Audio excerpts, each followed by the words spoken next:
শুভ সকাল আমার প্রিয় বন্ধুরা, কেমন আছো তোমরা সবাই? আশা করছি তোমরা যে যেখানেই আছো প্রত্যেকেই খুব ভালো আছো এবং সুস্থ আছো। আমিও বেশ ভালো আছি। এস ফ্যামিলিতে তোমাদের সকলকে ওয়েলকাম এবং অনেক অনেক ভালোবাসা জানাই। এখন ঘড়িতে সময় সকাল 8টা। তোমাদেরকে সঙ্গে নিয়েই আজকের ব্লগটি এই রান্নাঘর থেকেই শুরু করছি। তো সবার জন্য রান্না বান্না প্রায় হয়ে গেছে, কিন্তু আমার মাম্মামের জন্য এখনও রান্না করিনি। তো আজকে মাম্মামকে সকালবেলায় আমি খাওয়াবো সুজি। তার জন্য এই যে পরিমাণ মতো সুজি নিয়ে নিয়েছি, এখন একটু হালকাভাবে ভেজে নিয়েছি, সেই সঙ্গে এদিকে মিল্ক দিয়ে দিয়েছি। আমার মেয়েকে সুজি খাওয়ালে আমি কিন্তু একটু ভেজে নিই। তো এদিকে দেখো সুজি রান্না করা হয়ে গেছে। তো আমি মামামের সুজির মধ্যে কিন্তু তাল মিশ্রি দিয়ে থাকি, চিনি এখনো পর্যন্ত দিই না। তো এদিকে রান্নাবান্না কিন্তু কমপ্লিট হয়ে গেছে। এখন আমি রান্নাঘরটা পরিষ্কার পরিচ্ছন্ন করে নেব। তো এই কাজটা কিন্তু প্রত্যেক দিনে একদম নিয়ম মেনে করেই থাকি। তো চলো আমার প্রিয় বন্ধুরা, আজকের ব্লগটি তোমরা প্রথম থেকে শেষ পর্যন্ত দেখতে থাকো। আশা করছি তোমাদের খুবই ভালো লাগবে। তো এদিকে কাজকর্ম করছি, আর চলো তোমাদের একটা প্রশ্নের উত্তর দিই। পূজা চক্রবর্তী নামে একজন দিদিভাই আমাকে জিজ্ঞাসা করেছো যে মামামকে আমি যে রাতে ভাত খাওয়াই, তো অনেক দিন কিন্তু মামামকে আমি ভাত খাইয়ে থাকি, বিশেষ করে আলু সেদ্ধ সেই সঙ্গে বাটার দিয়ে খাইয়ে থাকি।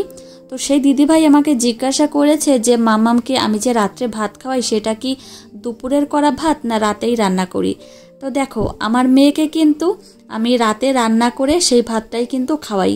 আমার মেয়েকে কখনোই কিন্তু আমি ঠান্ডা ভাত খাওয়াই না, না দুপুরের ভাতটা আমি রাতে খাওয়াই, না মানে সকালে ভাতটা আমি দুপুরে খাওয়াই। মানে আমার মেয়েকে যখনই আমি খাওয়াই তখনই কিন্তু রান্না করে আমি সেই ভাত খাওয়াই, একদমই গরম ভাত, কখনোই কিন্তু ঠান্ডা ভাত খাওয়াই না। তো যাই হোক দিদিভাই, তোমার প্রশ্নের উত্তর আমি দিতে পেরেছি। তো আর একটা প্রশ্ন করেছিলে যে মামাম কি দুপুরের পরে আর ঘুমোয় না। তো মামাম কিন্তু দুপুরে ঘুমোয়, 2 ঘন্টা 1.5 ঘন্টা মতো ঘুমোয়, তারপরে কিন্তু বিকাল নাগাদ আর ঘুমোয় না, আর রাত্রেই ঘুমোয়। তো এই হচ্ছে ওর ঘুম। আজকের ব্লগটিতে তোমাদেরকে দেখাবো বা বলবো মাম্মামকে এই বর্ষার শুরুতে আমি কিভাবে ওর যত্ন করে থাকছি, বা কিছু কিছু টিপস তোমাদের সঙ্গে শেয়ার করব। তো এদিকে বাসন কোসনগুলো কিন্তু আমি মেজে ঘষে নিয়েছি, এখন কিন্তু এই যে ধুয়েও নিলাম। তো তোমাদের সঙ্গে কথা বলতে বলতে কিন্তু মুখে কথা বলছি, এদিকে হাতে হাতে কাজকর্মগুলো প্রায় হওয়ার মধ্যেই। তো এখন আমি বেসিনটা পরিষ্কার করে নেব। প্রত্যেক দিন একটু আলতো হাতে পরিষ্কার পরিচ্ছন্ন করে রাখলে কিন্তু জায়গাটা দেখতেও ভালো লাগে। আর বিশেষ করে এই রান্নাঘর যদি পরিষ্কার না থাকে তাহলে কিন্তু একদমই ভালো লাগে না। তো এদিকে বেসিনটাও পরিষ্কার হয়ে গেছে, এখন সাবানের ডিব্বাটাও এখন আমি ধুয়ে একদম ক্লিন করে রাখবো।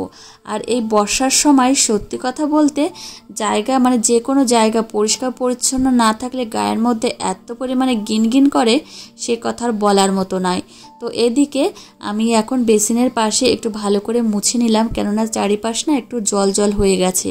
আর তোমাদের এক ঝলক করে দেখিয়ে দিলাম যে দেখো রান্নাঘরটা কত সুন্দর করে আমি পরিষ্কার করে নিয়েছি। আর এদিকে আমার মাম্মাম ঘুম থেকে উঠে গেছে।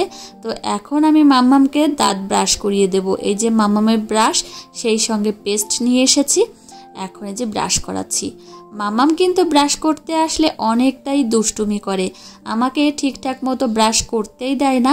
এক প্রকার জোর জবস্তি করে কিন্তু ব্রাশটা করাতে হয়, আর অনেকটা কিন্তু মা আর মেয়ের মধ্যে খুনসুটি হয়ে যায় এই ব্রাশ করাতে আসলে। তো আমার মাম্মাম দেখো কি করছে, তো ব্রাশ করবে না। তো এই হচ্ছে, কখনো মন চায় ব্রাশ করব, আবার কখনো মন চায় যে করব না, এইভাবেই কিন্তু ব্রাশটা করাতে হয়। তো যাই হোক, এই যে দেখো ব্রাশ করাচ্ছি, তারপর চোখ মুখ ধুয়ে প্রত্যেক দিন যেভাবে মামামকে জল খেতে দিই সেইভাবেই কিন্তু জলটা খাইয়ে দেব। তো এই বর্ষার শুরুতেই কিন্তু বাচ্চাদের একটু আলাদাভাবেই যত্ন নিতে হয়। আর বিশেষ করে বর্ষা না, মানে যে কোনো ঋতু পরিবর্তনের সময় কিন্তু বাচ্চাদের আলাদাভাবে একটু কেয়ার করতে হয়, না হলে ঠান্ডা সর্দি এই সমস্ত রোগ কিন্তু লেগেই থাকে, ব্যাকটেরিয়া জনিত রোগ, ভাইরাস জনিত রোগ। ওই জন্য যতটা সম্ভব আমাদের মায়েদেরই কিন্তু এই সমস্ত বিষয়গুলি লক্ষ্য রাখতে হয়। এখন ঘড়িতে সময় সকাল 9টা। মাম্মামকে এখন আমি খাইয়ে দিচ্ছি সকালের খাবারটা। দেখো একদম লক্ষ্মীটির মতো খেয়ে নিচ্ছে।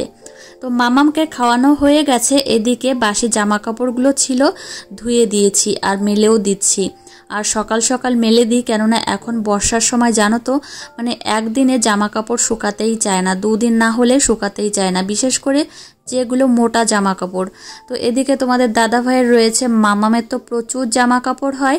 আর বাচ্চাদের জামা কাপড় কিন্তু একবারের বেশি 2বার পরানোই যায় না, ওই জন্য।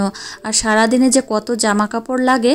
তো এই যে তোমাদের দাদা ভাইয়ের সঙ্গে আবার যাচ্ছে। তো এটা তো মামাম প্রত্যেক দিনই করতে থাকে, আর তোমাদের সঙ্গে শেয়ার করতে ভালো লাগে জন্য আমি এইভাবে শেয়ার করি। ওই যে তোমাদের দাদাভাই ঢালাই রাস্তার সামনে দাঁড়িয়েছে, আর সামনেই কিন্তু পাকা রাস্তা। তো ওইখানেই কিন্তু মাম্মাম দাঁড়ায় আর ওইখান থেকে হেঁটে আসে। এতেই কিন্তু ওর অনেকটা পরিমাণে শান্তি লাগে। তো মাম্মাম এখন হেঁটে হেঁটে বাড়ির দিকে যাচ্ছে। বর্ষার সময় কিন্তু একদম চারিদিকে ছ্যাঁতছ্যাঁতে পরিবেশ থাকে, ওই জন্য বাচ্চাদের সবসময় ঢিলেঢালা পোশাক, সেই সঙ্গে সুতির জামা কাপড় পরানো উচিত, যাতে বায়ু চলাচল করতে পারে আর যাতে না ঘামে বেশি। তো মাম্মামকে আমি কিন্তু এই টাইপের জামা পরানোর চেষ্টা করি, গেঞ্জি জাতীয় বা হালকা একদম সুতির জামা, যেগুলো হালকা কালারের হয়, সেই সমস্ত জামা পরানোর কিন্তু চেষ্টা করি। তো এদিকে দেখো মিস্ত্রি দাদাদের জন্য চা বানিয়েছি, এখন আবার দোতলায় গিয়ে দিয়ে আসবো। তো সকাল সকাল কিন্তু দেওয়ার চেষ্টা করি চাটা অন্তত। তো এদিকে চা বানানো হয়ে গেছে, দোতলায় যে চলে এসেছি, এখন ওই দাদাদের চা দেব। মামামের জন্য আবার আপেল সিদ্ধ করতে হবে, আজকে ভেবেছি মামামকে আপেল সিদ্ধ করে খাওয়াবো। তো এই যে চা দেওয়া হয়ে গেছে, আর তোমাদের দেখাবো যে আমার রান্নাঘরটা। এই যে দেখো কাজকর্ম বেড়েই চলেছে, কমছে না কিন্তু, উপরন্তু বেড়েই চলেছে। তো এই দাদাকে বলছি যে কবে হবে কাজকর্ম শেষ, বলছে যে এখনও অনেকটা দেরি হবে। তো এদিকেই যে ফাঁকা জায়গাটা দেখতে পাচ্ছ, এখানে কিন্তু চিমনি বসবে। চিমনিটা আপাতত খুলে রেখেছে, আর এত পরিমাণে ক্যাবিনেট বসিয়েছে, সত্যি কথা বলতে এত জিনিস কিনতে হবে, মানে এইগুলো ভর্তি করতে অনেক জায়গা, প্রচুর জায়গা, মানে অনেক জিনিস কিনলেও মানে ভর্তি করা যাবে না, এত পরিমাণে জায়গা করেছে তোমাদের দাদা ভাই। তো এদিকে রান্নাঘরেও কিন্তু সিলিং বসিয়েছে। মানে আমি মনে মনে ভাবতাম যে আমার রান্নাঘরটা হবে সব থেকে সুন্দর, যেখানে এসে সুন্দর সুন্দর রান্না করতে পারবো, বিশেষ করে আমার মাম্মামকে সুন্দর সুন্দর রান্না করে খাওয়াতে পারবো। দোতলা থেকে চলে এসেছি এখন রান্নাঘরে, মানে নিচের তলার রান্নাঘরে। মামামের জন্য আপেল সেদ্ধ বসিয়েছি। তো আপেল সেদ্ধ হয়ে গেছে, ঢাকা দিয়ে চলে এসেছি আবার এই যে ঘর মুছতে। তো আমার ঘরটা পরিষ্কার করে মুছে নেব, সেই সঙ্গে বারান্দাও মুছবো, কেননা এই বর্ষার সময় জানো তো একটু মেঝেটে যে পরিষ্কার পরিচ্ছন্ন রাখতে হয়। আমার মেয়ে যেহেতু মেঝেতেই বেশি গড়াগড়ি করে, খেলাধুলো করে, ওই জন্যই সবসময় একদম পরিষ্কার করারই দরকার। বিশেষ করে আমার ঘরে বেশি পরিমাণে ও ছোটাছুটি, সেই সঙ্গে মেঝেতে বসে পড়ে, ওই জন্য মেঝেটা সবসময় পরিষ্কার করার দরকার। আর মাম্মাম এই জালনার উপর বসে কিন্তু বাইরেটা দেখে, জালনার মানে ওইখানে সানসেটটাও সুন্দরভাবে মুছে নিয়েছি। ঘর বাড়ি মেঝে যত পরিষ্কার পরিচ্ছন্ন থাকবে, ততই কিন্তু বাচ্চাদের শরীরও ভালো থাকবে, যেহেতু ওরা মেঝেতেই বেশি ঘুরে ফিরে বেড়ায়। আর আমি লাইজল দিয়ে ভালো করে এই যে ফ্লোরটা মুছে পরিষ্কার করছি, বারান্দাটাও কিন্তু ভালো করে মুছে নেব। তো এদিকে মাম্মাম কিন্তু খাটের উপর রয়েছে, নিচে ছিল, ওই জন্যই উঠে দিয়েছি খাটের উপর, কেননা নিচে থাকলে আবার পড়ে যেতে পারে, ফ্লোরটা যেহেতু ভেজা রয়েছে। আর এদিকে মোছামুছির কাজ করছি, ওই জন্যই। বর্ষার সময় আর্দ্রবায়ুর পরিমাণ বেশি থাকে, ওই জন্যই ঘরবাড়ি কেমন ছ্যাঁতছ্যাঁতে হয়ে যায়, বিশেষ করে মেঝেটা কেমন ছ্যাঁতছ্যাঁতে হয়ে যায়। ওই জন্য কিন্তু সবসময় জানলা দরজা একটু খোলা রাখলে একটু খোলামেলা হাওয়া আসে, সেই সঙ্গে রৌদ্র আসে, এতে কিন্তু ঘরটা অনেকটা পরিমাণে মানে শুকনো থাকে।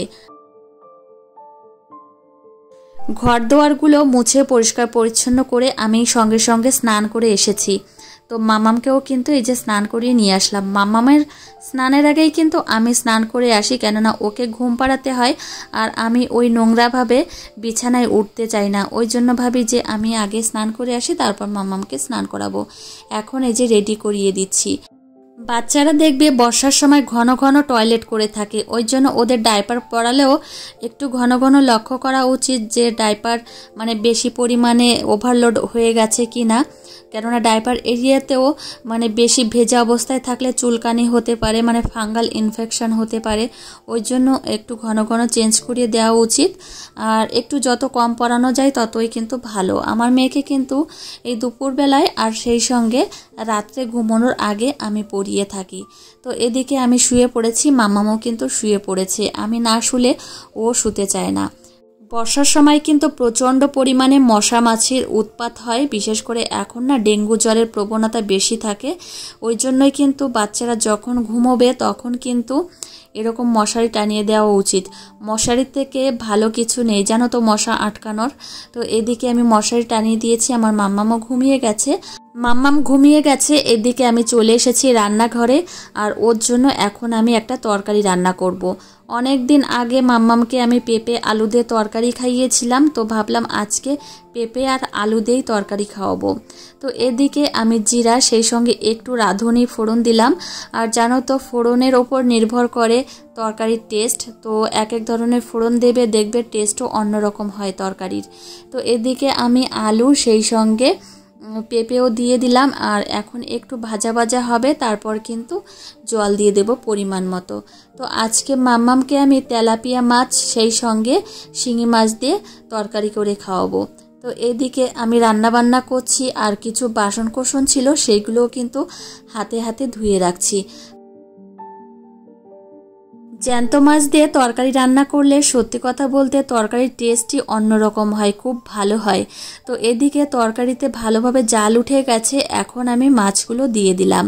তো মাম্মামের জন্যই কিন্তু আমি রান্না করছি। এদিকে সবজিগুলো কিন্তু একদম ভালোভাবে গলে গেছে। তো এদিকে তরকারি রান্না করা হয়ে গেছে, এখন আমি এই বোলের মধ্যে রেখে দিচ্ছি। মাম্মাম এখনও ঘুমিয়ে রয়েছে, ও ওঠেনি। তো মামামের খাবারটা রেডি করা থাকলে সত্যি মন থেকে অনেকটা নিশ্চিত হই। মাম্মাম আজকে ঘুম থেকে উঠেছে দুপুর 2টোর সময়। তো এখন ওর খাবারটা রেডি করছি। ওর ঘুমের কোনো ঠিক নেই, কোনো দিন 2 ঘন্টা ঘুমোয়, কোনো দিন 1.5 ঘন্টা, আবার কোনো দিন 2.5 ঘন্টাও ঘুমোয়। তো এদিকে দেখো এই যে তরকারি নিয়ে নিচ্ছি, আর মাম্মামকে একটা তরকারি দিয়েই কিন্তু খাওয়াবো। তো যাই হোক তরকারিটা কিন্তু প্রচণ্ড ভালো হয়েছিল। আর এখন আমি এই যে মাম্মামকে বারান্দায় বসিয়ে খাওয়াচ্ছি। মাম্মামকে বলছি তোমার মিমিদের একটু হাই করে দাও। মাম্মাম এদিকে হাই করে দিচ্ছে, সেই সঙ্গে ফ্লাইং কিস দিচ্ছে। তো এখন ঘড়িতে সময় বিকাল 5:30। মাম্মাম দেখো এইদিকে খেলা করছে প্রত্যেক দিনের মতোই। আবার এই যে ঘরে নিয়ে এসেছি, এখন এই যে ওয়াইপস দিয়ে ওর গা হাত পা মুখ গলা সেই সঙ্গে ভালো করে একটু পরিষ্কার পরিচ্ছন্ন করে মুছে দেব। পাটা কিন্তু ধুয়ে নিয়ে এসেছি। তো দেখো একদম ঘেমে গেছে, সেই সঙ্গে জল খেয়েছে, ওই জন্য কিন্তু ভিজে গেছে গেঞ্জিটা। এখন চেঞ্জ করে অন্য একটা পরাবো। বাচ্চারা ঘেমে গেলে কিন্তু কোনো শুকনো কাপড় বা ওয়াইপস দিয়ে ভালো করে মুছে দিতে হবে, না হলে ওই ঘামটা আবার বসে গেলে কিন্তু ঠান্ডা সর্দি লেগে যেতে পারে। তো এই যে মাম্মামকে জামাটা পরিয়ে দিলাম। মাম্মামের জন্মদিন প্রায় চলেই আসলো, ওই জন্য তোমাদের দাদাভাই আমাকে বলছে যে মাম্মামকে কি বানিয়ে দেবে সেটা বানিয়ে দিও, সেই জন্য আমাকে এই যে টাকা দিল। আর আমি মন থেকে অনেকটা পরিমাণে খুশি। আর মেয়ের আবদারগুলো পূরণ করলে সত্যি আমার অনেকটা পরিমাণে আনন্দ হয়।